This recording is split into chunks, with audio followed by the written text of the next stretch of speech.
Hey guys, how's it going? Michael Troy here, and today we're going to be looking at Swords of the Swashbucklers by Bill Mantlo and Jackson Juice. Alright, so this is a fun one from the 80s, of course.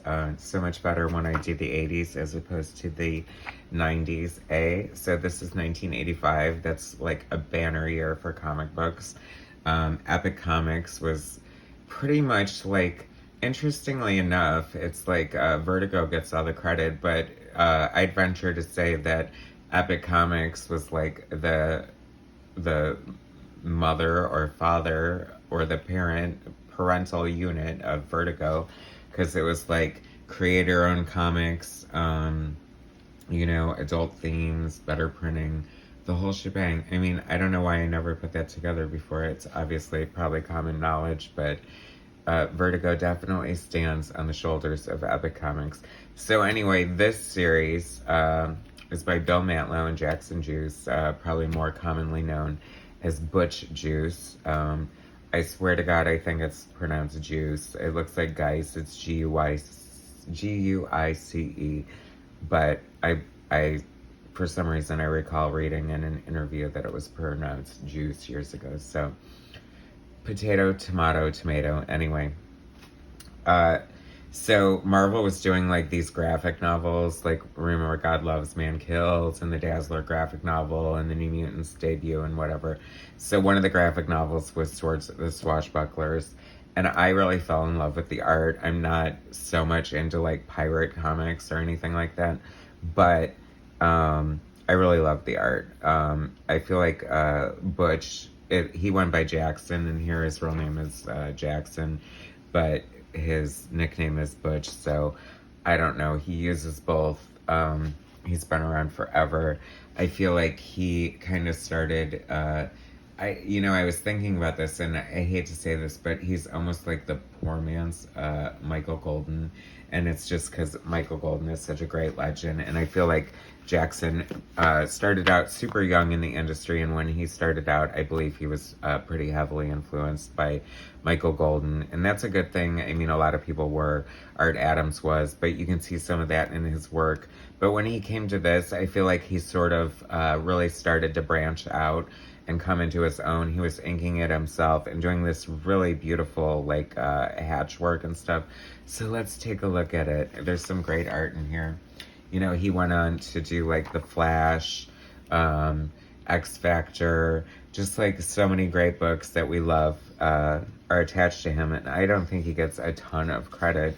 I mean, he definitely, and he had a new evolution when he was working for CrossGen, that company that sort of did a lot. I mean, look at this. This is breathtaking. Like, look at all those ships in the sky, and I just love his pen work, and just like he just has such a pretty like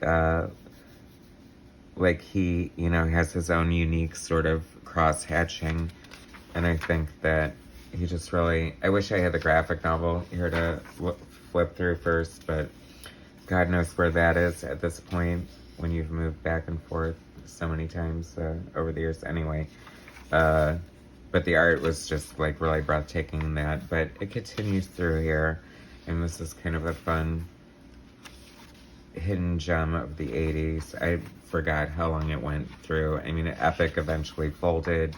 They got rid of Epic Illustrated. We never got to see the end of the last Galactus story from John Byrne. I mean, it was sad. So, but I just really thought I liked, I don't know, this was like a very eye-opening sort of art style for me. Like, I just thought it was very noteworthy how, I don't know, some like good inkers can create almost like a very shiny look with their inks, if that makes sense. Like, especially with inking metallics and things like that. And I mean, this art is just really good. This book is pretty, no pun intended, epic in scope. I mean, I know it's epic line of comics, but I mean, I guess this fits the bill. I mean, it's very fast-paced. It's written by Bill Mantlo. Bill Mantlo has an interesting history.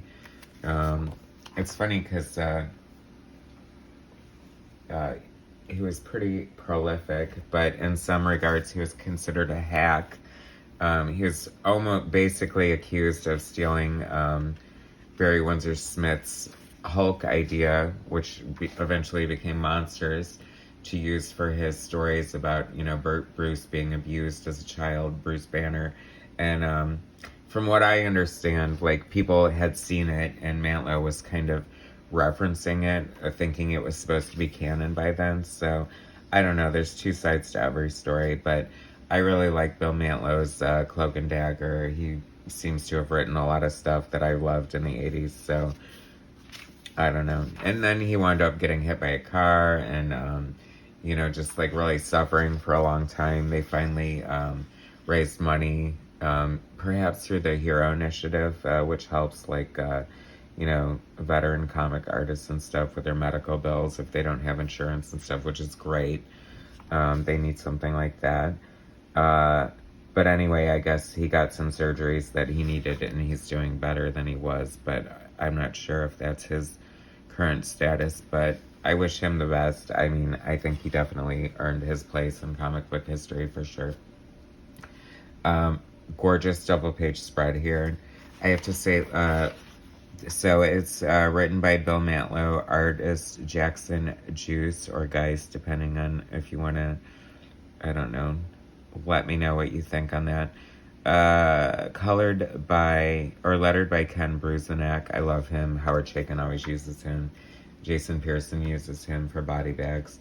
Alfred Ramirez is the colorist, and I feel like Epic was sort of like the place for, better printing and, better coloring and stuff like that. So I feel like it's really pretty. I mean, I think that's a beautiful page here. I would love to see, like I said, he went on to do X Factor, and too bad he didn't ink his own work. I'd love to see, like, great pages like that of Jean Grey in there. As it is, like, he's also, like, he's capable of really beautiful art, but then, I don't know, it's very serviceable, like, comic book action at the same time.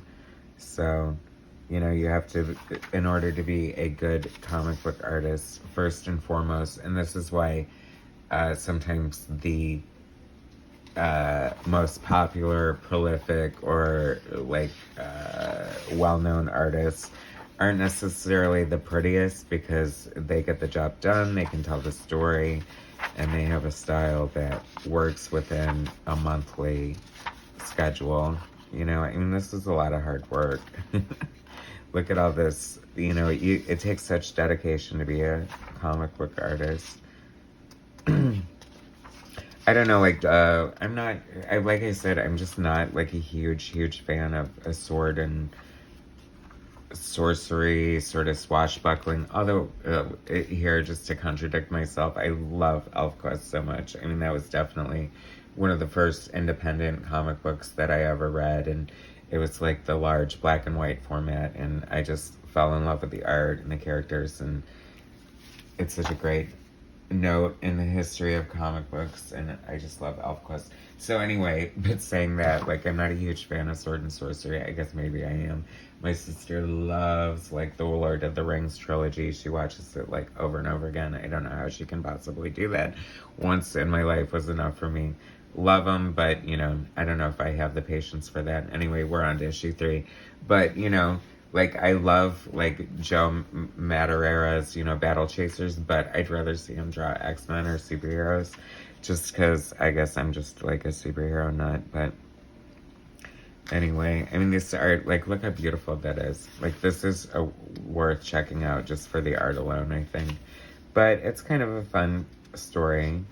Like, I mean, I can definitely see this being turned into a movie. Like I said, it's pretty cinematic and epic in scope. That looks very pretty. The palette is very pretty. Butch Juice is definitely a veteran. I want to say he's still working. I feel like he perhaps did some Avengers or Captain American stuff within recent years. So, talk about longevity. I mean, from the 1985 to 40 years later, grinding out comic books. I mean, if you can make that your career, if I could go back in time, I would have just chained myself to the desk and made it happen. But as it is, I didn't. I mean, it takes real dedication. This is fun. There's some illustrations in the back, like imagining them as a Saturday morning cartoon. So definitely they had high hopes for that. Anyways, so that's Swords of the Swashbucklers from Epic Comics in 1985. Bill Mantlo, Jackson Juice. Great comic book if you like D&D or anything like that. I think you should check it out. Thanks for watching. Please subscribe to my channel, hit like, share my content, and I'll bring you some more later. All right, thanks, guys.